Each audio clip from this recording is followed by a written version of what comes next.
Ducati's new 25,995 pounds XDiavel V4 is more than just a Diavel V4 with feet-forward footpegs.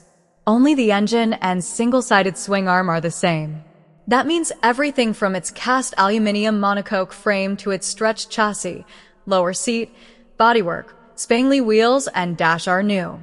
Even its colors are a move away from the Ducati norm with a new metallic candy apple red. It's also available in black. Like the original V-twin XDiavel, the new V4 oozes road presence and attitude with a capital F. It's a cruiser built to impress the outside world and admire yourself in shop windows, but it also goes like stink, handles like a super naked, and stops with the ferocity of a race bike.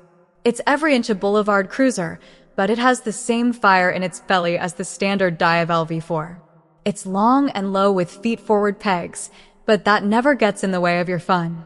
It's fast, exciting, easy to ride, manageable at low speed, and packed with rumbling V4 attitude. It's well-made and beautifully detailed, as well it should be for the price, although costing more than the latest Street Fighter V4S, Öhlins or semi-active suspension seems conspicuous by its absence. That said, its ability to demolish corners like a sports bike is still its strong point. It's clearly a niche machine, but well-heeled riders who crave a mix of muscular styling, a laid-back riding position, and superbike performance won't be disappointed.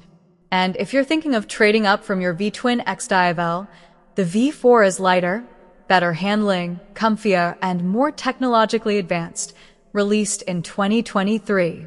The standard Diavel V4 has never failed to impress in the handling department.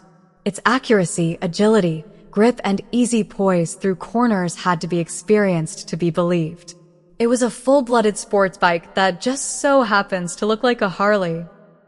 None of that good stuff has changed in its XDiavel transformation, despite a 27mm longer wheelbase, 12mm extra trail, and 3 degrees more rake. The lazier geometry slows the steering, as you'd expect, and it's most noticeable at town speeds and negotiating small roundabouts. It doesn't change direction like a Panigale on the open road, either, but the XDiavel V4 is still incredibly lithe for a long, low 229 kilograms, minus fuel, cruiser. Suspension control and ride from its mechanically adjustable 50mm forks and shock are superb, and grip from its Pirelli Diablo Rosso 3 rubber is impressive, wet or dry. But the huge 240-section rear tire can tramline over less than perfect tarmac, causing the Ducati to momentarily wobble.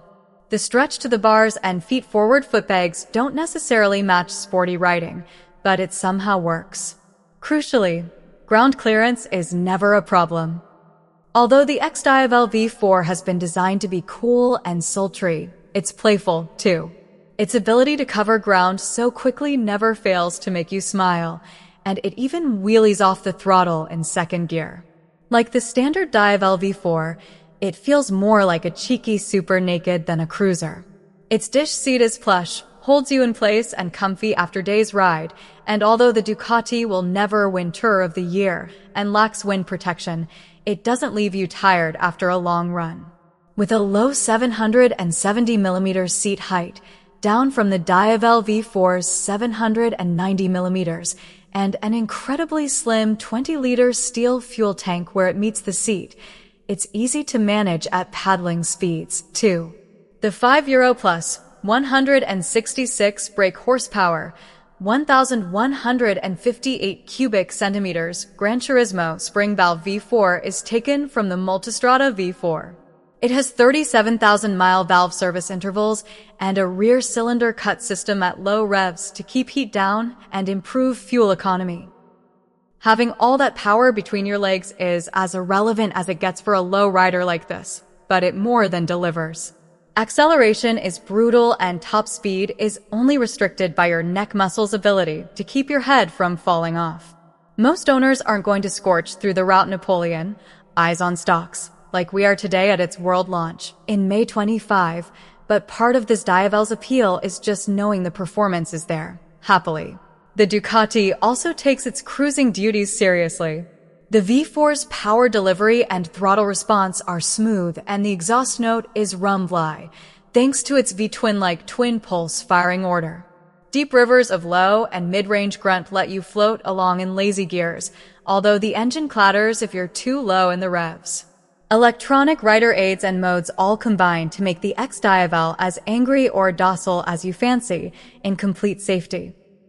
Owners' reviews for the Diavel V4 are all positive, so the XDiavel V4 should be just as reliable and robust. V4 engine has been around since 2021 in the Multistrada V4, and any problems have been well and truly ironed out. Valve check services at 37,000 miles goes a long way to reducing running costs. But the Ducati is still a pricey machine to buy and own and doesn't even come with Öhlins or semi-active suspension. Its closest rival in terms of performance, handling, and cruiser attitude is Triumph's 3-cylinder, 2.5-liter Rocket 3 Storm, coming in at a cheaper, but still salty, pound 23,895, a color dash. Full armory of electronic rider aids, cruise control, keyless ignition, up/down quickshifter, LED, and Brembo-style MOS come standard, but you can choose from a full array of Ducati, touring, and performance accessories, including an 11 kg lighter race exhaust that liberates an extra 11 bhp, a 6.9 inches widescreen.